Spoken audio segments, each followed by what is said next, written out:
ആന്റണി പെരുമ്പാവൂർ ഇപ്പൊ പറയുന്നുണ്ട് സുരേഷ് കുമാർ മറ്റ് നിർമ്മാതാക്കളുടെ അഭിപ്രായം പറഞ്ഞു പറയുന്നത്. അപ്പോൾ ആന്റണി പെരുമ്പാവൂർ ഇത് സംഘടനയെ പറയാതെ ഇത് ഫേസ്ബുക്കിൽ എഴുതിയിട്ട് തെറ്റായ നടപടിയല്ലേ?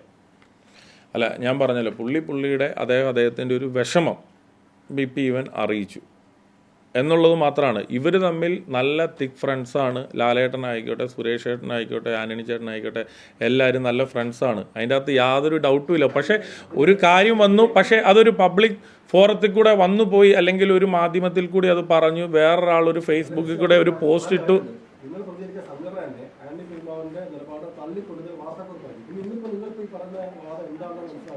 എങ്ങനെ?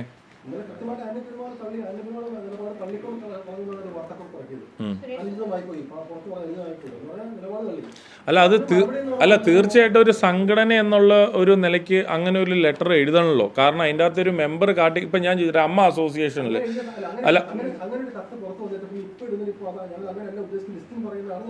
അല്ല ഞാൻ ഇവരോട് രണ്ടുപേരോടും സംസാരിച്ച വ്യക്തി എന്ന നിലയ്ക്കാണ്, ഞാൻ അസോസിയേഷന്റെ ഒരു ഭാരവാഹി എന്നുള്ള നിലയ്ക്കാണ് ഞാൻ പറയുന്നത്.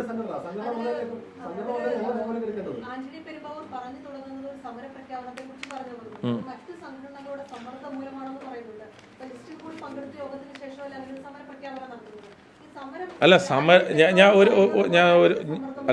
ഞാനൊരു കാര്യം പറയട്ടെ. നമ്മളൊരു സമരം എന്ന് പറയുന്നത് നാളെ മുതൽ എന്ന് പറയുവാണെങ്കിൽ ഓക്കെയാണ്, അതാണ് ഒരു സമരം. ഒരു ജൂൺ മുതൽ ആരംഭിക്കാൻ പോകുന്ന ഒരു സമരം എന്ന് പറയുമ്പോൾ അതിൻ്റെ ഇടയ്ക്ക് എത്രയോ ചർച്ചകൾ നടക്കും. പറഞ്ഞു മനസ്സിലായി? നമ്മൾ ഇങ്ങനെ ഒരു ലെവലിലേക്ക് പോവുക എന്ന് പറയുമ്പോൾ പെട്ടെന്ന് അങ്ങനെ ഒരു സമരം നടക്കുമല്ലോ. നമ്മൾ ചർച്ചകൾ അതിൻ്റെ ഇടയ്ക്ക് നടക്കൂലേ? എല്ലാ സംഘടനകളുമായിട്ട് മീറ്റ് ചെയ്യത്തില്ലേ? അമ്മയായിട്ടോ FK ആയിട്ടോ അല്ലെങ്കിൽ മറ്റുള്ള അനുബന്ധപ്പെട്ട സംഘടനകളുമായിട്ട് നമ്മൾ ചർച്ച തീർച്ചയായിട്ടും നടത്തി കഴിഞ്ഞിട്ട് സമരം വെക്കാൻ വേണ്ടിയിട്ടല്ലോ. ഇന്ന് ഞാൻ ചോദിച്ചാൽ എനിക്കൊരു 40 തിയേറ്ററുകളുണ്ട്, അല്ലെങ്കിൽ കേരളത്തിൽ 750 തിയേറ്ററുകളോ ഉണ്ട്, സ്ക്രീനുകളോളം ഉണ്ട്. ഇതെല്ലാം അടച്ചിട്ടിട്ട് ആർക്കാണ് ഗുണം കിട്ടുന്നത്? നമ്മൾ അങ്ങനെ ഒരു സമരത്തിന് അഗനിസ്റ്റാണ്. പറഞ്ഞു മനസ്സിലാവും? പക്ഷേ ഒരു സംഘടന എന്ന് പറയുമ്പം അത് പറഞ്ഞു പോവും. അല്ലെങ്കിൽ എന്താ സമരം ആണ്, അല്ലെങ്കിൽ ഇവിടെ എല്ലാവർക്കും ജീവിക്കണ്ടേ? ഞാനുൾപ്പെടെ ഞാനൊരു പ്രൊഡ്യൂസറായിട്ട് നിന്ന് വളർന്ന ഒരാളാണ്. അപ്പോൾ എന്താണെന്ന് വെച്ച് കഴിഞ്ഞാൽ അവിടെ ഒരു ഇഷ്യൂ ഉണ്ടെങ്കിൽ അത് ചർച്ച ചെയ്യാൻ വേണ്ടിയിട്ടൊരു അവസരം വേണം. അപ്പോൾ ആ അവസരത്തിന് വേണ്ടിയിട്ടിട്ട് നമ്മൾ പറയും. ഇപ്പോൾ സർക്കാർ പറയാറില്ല, അല്ലെങ്കിൽ പ്രതിപക്ഷം പറയാറില്ല, ഞങ്ങളിങ്ങനെ സമരം വെക്കുമെന്ന്, ഇന്ന രീതി ഹർത്താൽ ഉണ്ടാവുന്നു. ആ പറയുന്നതിന് മുമ്പ് തന്നെ അത് പ്രശ്നം പരിഹരിക്കത്തില്ലേ? അപ്പം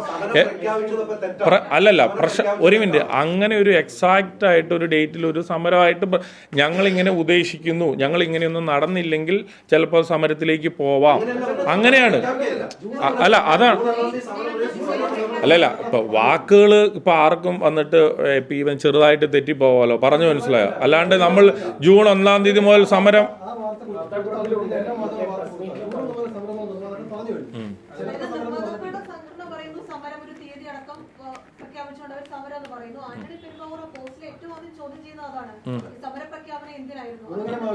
അല്ല എന്തിനായിരുന്നു എന്ന് ചോദിച്ചു കഴിഞ്ഞാൽ ആന്റണി ചേട്ടൻ അവിടെ വന്നിട്ടില്ല. ഞാൻ പറയട്ടെ, ഒരാൾ വരാത്ത ഒരാൾ എന്താന്ന് ചോദിച്ചു കഴിഞ്ഞാൽ ഒന്നെങ്കിൽ എല്ലാവരോടും അത് വിളിച്ച് ചോദിച്ച്, അങ്ങനെയാണല്ലോ.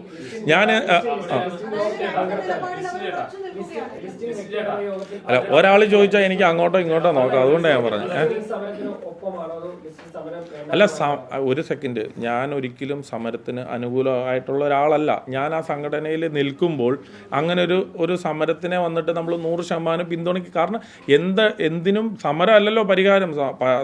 സമരത്തിന് മുന്നേ നമുക്ക് എന്ത് കാര്യങ്ങൾ ചർച്ചകളിലൂടെ പരിഹരിക്കാമല്ലോ. ചർച്ച ചെയ്ത് പരിഹരിക്കാൻ പറ്റാത്ത ഒരു വിഷയം ഇൻഡസ്ട്രിയിൽ ഇല്ല എന്നേ ഉദ്ദേശിച്ചുള്ളൂ. ഇപ്പൊ എന്താണ് ഇപ്പോ ദിനു അങ്ങനെ എടുക്കുകയാണെങ്കിൽ എനിക്കിപ്പോൾ ഒന്നും പറയാനില്ല. ഞാൻ പറഞ്ഞ ഞങ്ങളുടെ സംഘടനയിൽ അങ്ങനെ ഒരു ഭിന്നത ഇല്ല. ഞങ്ങളുടെ ഒരു മിനിറ്റ് ഇപ്പോഴും ചേട്ടൻ പറയുന്നത് ആന്റണി പെരുമ്പാവൂർ യോഗത്തിൽ പങ്കെടുത്തിട്ടില്ലാന്ന്, പിന്നീട് അദ്ദേഹം ഫേസ്ബുക്ക് കുറിപ്പിട്ടത് ഭയങ്കര തെറ്റായ നടപടിയല്ലേ? അല്ല ആന്റണി ചേട്ടൻ്റെ ഒരു വികാരം ഞാൻ പറഞ്ഞ മനസ്സിലായോ? അതായത് പുള്ളിയുടെ ഒരു വികാരം എന്താണെന്ന് വെച്ച് കഴിഞ്ഞാൽ എൻ്റെ സിനിമേനെ പറ്റി വേറൊരാൾക്ക് പറയാൻ വേണ്ടി അതിൻ്റെ ഒരു ബഡ്ജറ്റും മറ്റു കാര്യങ്ങളും ഒക്കെ ഇപ്പം പറയാൻ വേണ്ടിയിട്ടിട്ട് ആരാണ് ചുമതലപ്പെടുത്തിയത് എന്നുള്ള രീതിയിലാണ്. സുരേഷ് ഏട്ടൻ ഒരു ഫ്രണ്ട്, ഇപ്പം നമുക്കിപ്പോൾ ചിലരുടെ അടുത്ത് ചില ഫ്രീഡം ഉണ്ടാവുമല്ലോ, പറഞ്ഞു മനസ്സിലായോ? അപ്പോൾ അതിൻ്റെ ഒരു വെളിച്ചത്തിൽ അല്ലെങ്കിൽ ഒരു കാഷ്വൽ ടോക്കിൽ ഇവരൊക്കെ നടത്തിയ ഒരു ടോക്കിൻ്റെ അടിസ്ഥാനത്തിലോ അല്ലെങ്കിൽ ആ ഒരു കാര്യങ്ങൾ വെച്ചിട്ടായിരിക്കും സുരേഷ് ഏട്ടൻ അത് പറഞ്ഞത്, അത്രേ ഉള്ളൂ. ഇപ്പൊ സമരം പ്രഖ്യാപിച്ച് വാർത്താ സമ്മേളനം നടത്തിയത് വൈസ് പ്രസിഡന്റാണ്. ക്രിസ്ത്യൻ പറയുന്ന സമരത്തിന് ഒപ്പമില്ല.